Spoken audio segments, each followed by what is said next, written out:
Welcome to mangoes kitchen. இன்றைக்கி நம்ம இந்த வீடியோவில் பார்க்க போகிறது நண்டு ஆம்லெட். வாங்க அந்த நண்டு ஆம்லெட் எப்படி செய்யலான்னு பார்க்கலாம்.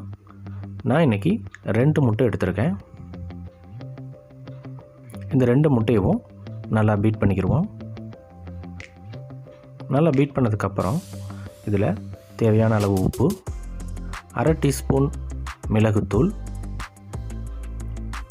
ஒரு மீடியம் சைஸ் கேரட் நல்லா துருவி அதை அதில் சேர்த்துக்குவோம்.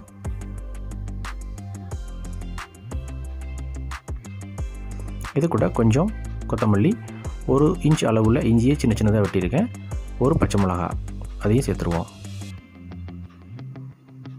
இது கூட 1 டீஸ்பூன் சோயா சாஸ், ஒரு மீடியம் சைஸ் பெரிய வெங்காயத்தை சின்ன சின்ன துண்டுகள் வெட்டியிருக்கேன், அதையும் இது கூட சேர்த்துருவோம். இது கூட ஒரு 1/2 டீஸ்பூன் மஞ்சள் தூள். இப்போ இது எல்லாத்தையும் நல்லா பீட் பண்ணிடுவோம். பீட் பண்ணுறது கொஞ்சம் நல்லா பீட் பண்ணிக்கிடுவோம்.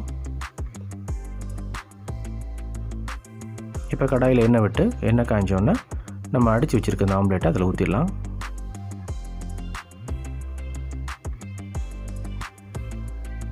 இப்போ ஆம்லேட் ஊற்றியாச்சு. இதுக்கு மேலே ஒரு வேக வச்ச நண்டோட சதை பகுதியை மட்டும் இது மேலே தூவி விட்டுருவோம். வேக வச்ச நண்டு அவ்வளோதான். ஆம்லேட் அப்படி பிரட்டி போட்டு வேக வச்சிடலாம்.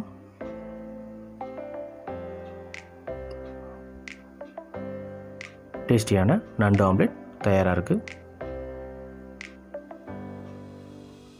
இந்த வீடியோஸ் உங்களுக்கு பிடிச்சிருந்துச்சுன்னா மேங்கோஸ் கிச்சனுக்கு சப்ஸ்கிரைப் பண்ணுங்கள். பெல் பட்டனை மறக்காமல் கிளிக் பண்ணுங்கள்.